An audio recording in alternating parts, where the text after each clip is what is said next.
Don't forget to subscribe our YouTube channel. Topic को समझने के लिए हमारी ये वीडियो एंड तक देखें। मल्टी मॉडल थेरेपी जो है ये हमारे पास अर्नोल्ड लेजारस ने डेवलप की थी। इस थेरेपी का जो बेसिक मकसद था वो ये था कि क्लाइंट का हमने ओवरऑल देखना है कि क्लाइंट को किस डायमेंशन में प्रॉब्लम्स का सामना कर रहा है। मतलब ये कि इसमें एक होलिस्टिक अप्रोच था। होलिस्टिक अप्रोच मीन्स कि इसमें पर्सनैलिटी के तमाम डायमेंशंस को डिस्कस किया गया है। यहाँ पे बेसिक आईडी लिखा है, तो बेसिक आईडी जो कि एक्चुअली 7 डायमेंशंस है इंसान की पर्सनैलिटी के, कि इंसान इन 7 डायमेंशंस में ही एक्ट करता है और इसकी तमाम जो पर्सनैलिटी है वो इन ही 7 डायमेंशन से ही मिलके बनती है।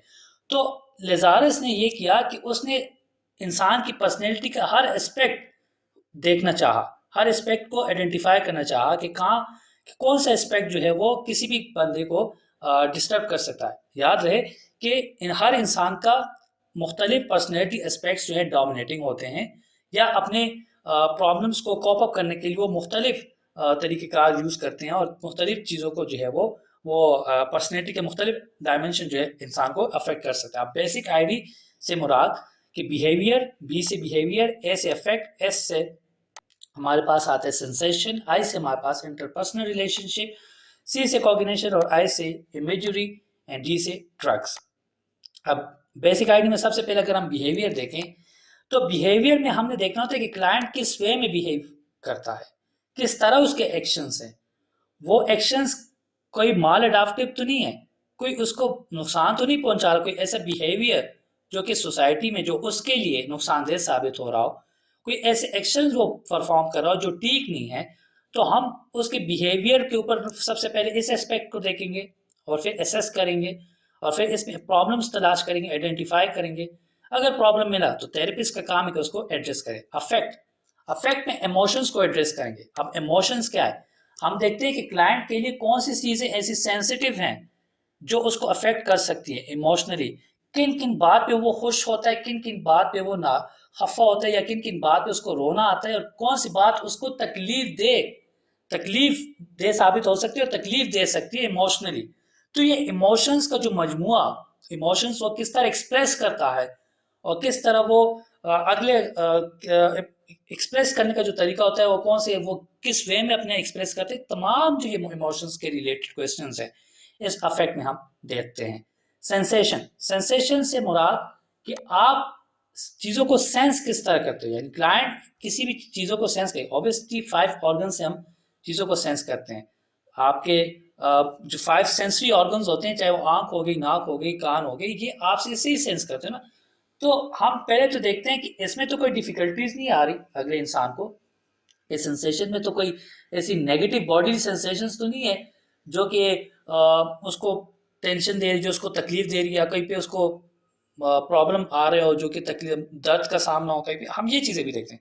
अक्सर ये होता है कि कुछ लोगों को गाड़ियों की तेज़ आवाज़ वो बर्दाश्त नहीं कर सकते, या फिर ऐसे म्यूज़िक साउंड बर्दाश्त नहीं कर सकते जो बहुत ज़्यादा तेज़ हो, अजीब सा, हर कोई नहीं करता। तो यही चीज़ तो लेजारस बता रहा है कि हर इंसान के पर्सनैलिटी भी डिफरेंट होती है और उसके डायमेंशन भी डिफरेंट हो गए उसके प्रॉब्लम के हवाले से। तो कोई बंदा सेंसेशन के हवाले से कोई इस तरह साउंड होगा कि वो टॉलरेट नहीं कर पा रहा होगा, बर्दाश्त नहीं कर पा रहा होगा। वो क्यों नहीं कर रहा, इसको भी हमने देखना है।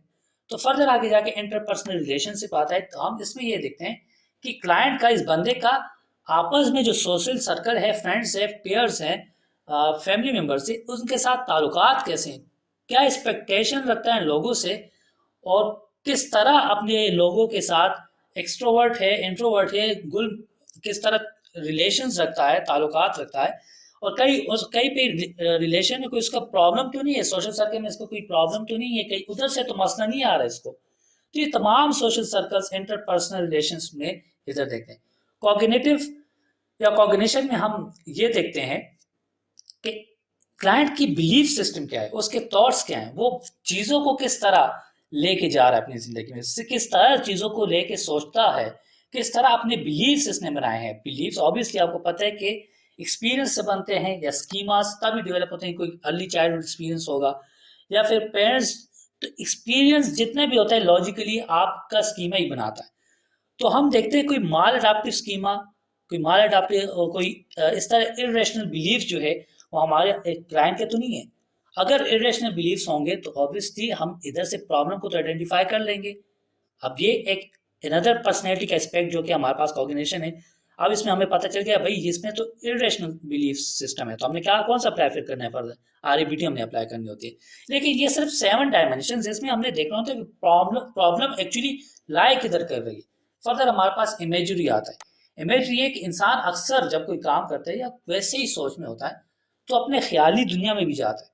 वो ऐसे ही किसी चीज़ को इमेजिनेशन की तरफ लेके जा रहा होता है और इमेजिन कर रहा होता है चीज़ों को। तो हम देखते हैं कि वो कौन से ऐसे इमेजिनेशन है इसके जो मे भी उसके लिए ट्रॉमेटिक भी हो सकते हैं, जो बार बार उसको तंग कर रहे हो। इमेजिनेशन जो उसके साथ कोई ट्रॉमेटिक एक्सपीरियंस हो और वो बार बार उसको तंग कर रहे हो और बार बार उसको इमेजिन कर रहा होता है। तो यहाँ तो प्रॉब्लम उसकी लाई कर रही है ना, अब वो एक प्रॉब्लम बन रहा है उसके, तो हम इधर भी ये एसेस करते हैं इसके।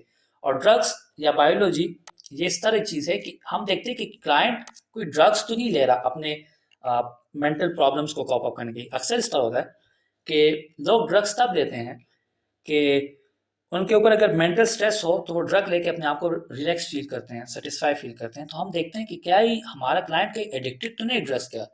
और फर्दर बायोलॉजी में हम ये देखते हैं कि इसका फिजियोलॉजिकल हेल्थ किस तरह है, फिजियोलॉजिकल पैटर्न्स या फिजियोलॉजिकल डेली रूटीन क्या है, कोई एक्सरसाइज वगैरह करता है कोई, मतलब इसकी फिजिकल हेल्थ लाइफस्टाइल हम फिर ड्रग्स या बायोलॉजी में देखते हैं और एसेस करते हैं। और फिर इसी तरह एक थेरेपिस्ट इन तमाम चीज़ों को एनालाइज करके देख के फिर इस थेरेपी को फर्दर लेके जाता है और फर्दर इसी टेक्निक्स को इन 7 डायमेंशंस को देख के कोई ना कोई डायमेंशन जो होता है किसी भी इंसान का लाजमी डोमिनेंट होता है और उसी डोमिनेंसी को देख के फिर फर्दर ट्रीटमेंट का प्लान रिकमेंड या बनाता है और फिर उसके बाद में उसके ऊपर इम्प्लीमेंट करता है। And thank you so much for watching this video, and don't forget to subscribe our YouTube channel.